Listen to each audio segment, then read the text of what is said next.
Hello foodies, today video వచ్చేసి ఆనపకాయ fry. ఏంటి ఆనపకాయ ఫ్రైయా అనేవాళ్ళు ప్లీజ్ ఈ వీడియో అయ్యేంత వరకు మాత్రం వెయిట్ చేయండి. ఫస్ట్ అయితే మన ఛానల్ని సబ్స్క్రైబ్ చేసేసేయండి. ఓకే, వీడియోలోకి అయితే వెళ్ళిపోదాం.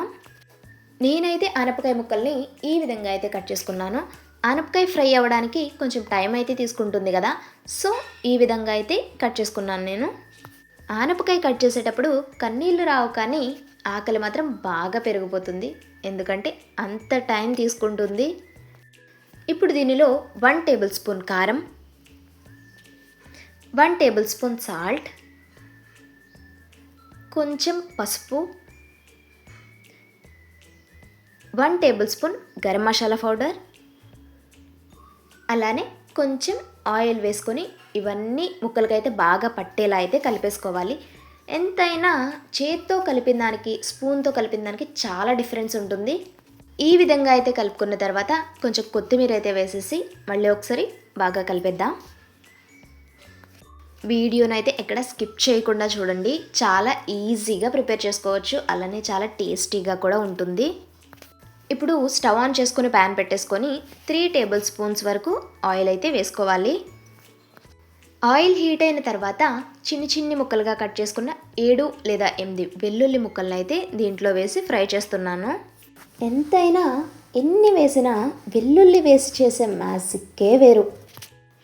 ఈ వెల్లుల్లి లైట్గా ఫ్రై చేసిన తర్వాత 1 టేబుల్ స్పూన్ జీలకర్ర, అలానే 4 లేదా 5 ఎండుమిర్చి చిన్నగా కట్ చేసుకొని వేసుకుంటున్నాను. వీటిని కూడా లైట్గా ఫ్రై చేసుకుంటున్నాను. నేను లో ఫ్లేమ్లో పెట్టి మాత్రమే ఫ్రై చేస్తున్నాను, ఎందుకంటే మాడినట్లయితే టేస్ట్ అనేది చేంజ్ అయిపోతుంది. ఇప్పుడు కొంచెం కరివేపాకు ఇలా వేయగానే ఆయిల్ చూడండి భలేగా డ్యాన్స్ చేస్తుంది. ఇప్పుడు మనం కలిపి పక్కన పెట్టుకున్న ఆనపకాయ ముక్కలన్నిటినీ దీంట్లో వేసేద్దాం. ఈ పోపులన్నీ ఆనపకాయ ముక్కలకి బాగా పట్టేలా అయితే ఒకసారి బాగా కలుపుతున్నాను. ఇప్పుడు దీన్ని బాగా మగ్గనివ్వాలి. ఆనపకాయకి కూడా కొంచెం టైం ఇవ్వాలి. ఎంత టైం అంటే ఆనపకాయ కూడా తన లైఫ్ స్టోరీ మొత్తం చెప్పుకునేంత టైం ఇవ్వాలి. ఇప్పుడు 10 మినిట్స్ మూత పెట్టేస్తున్నా. 10 మినిట్స్ తర్వాత మూత తీసి చూస్తే ఈ విధంగా వచ్చింది. ఈ ఆనపకాయ అయితే ఇంకా సాఫ్ట్ అవ్వలేదు, కానీ నాలో హంగ్రీ మూడ్ అయితే ఆన్ అయిపోయింది. నిజం చెప్పాలంటే ఈ ఆనపకాయ స్మెల్ చూడండి, అబ్బబ్బబ్బా, మూవీ టీజర్ క్లైమాక్స్ సీన్లా ఉంది. మీరు కూడా డెఫినెట్గా ఈ విధంగా ట్రై చేయండి. ఒకవేళ మీకు ఏమైనా కొత్త రెసిపీ కావాలి అంటే కామెంట్ బాక్స్లో మీకు కావాల్సిన రెసిపీని అయితే కామెంట్ చేసేయండి. ఇంకొక 5 మినిట్స్ అయితే మూత పెట్టేసి ఉంచేద్దాం. 5 మినిట్స్ తర్వాత మూత తీసి చూస్తే వావ్, టేస్టీ ఆనపకాయ ఫ్రై రెడీ అయిపోయింది.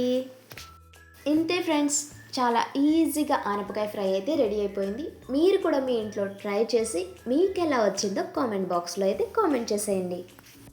ఇప్పుడు ఆనపకాయ కూడా అనుకుంటుంది, వాహ్, నేను ఈరోజు స్టార్ అయిపోయా అని. నా వీడియో నచ్చినట్లయితే ప్లీజ్ ఒక లైక్ చేయండి. మీరు లైక్ చేయడం వల్ల ఈ వీడియో ఇంకొంతమందికి రీచ్ అవుతుంది, నన్ను సపోర్ట్ చేసిన వాళ్ళు అవుతారు. ఓకే, ఇప్పుడైతే టేస్ట్ చూసేద్దాం.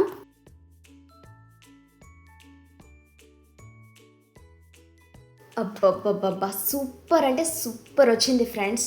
మీరు కూడా ఈ టేస్ట్ చూడాలి అనుకుంటే డెఫినెట్గా ట్రై చేసేయండి.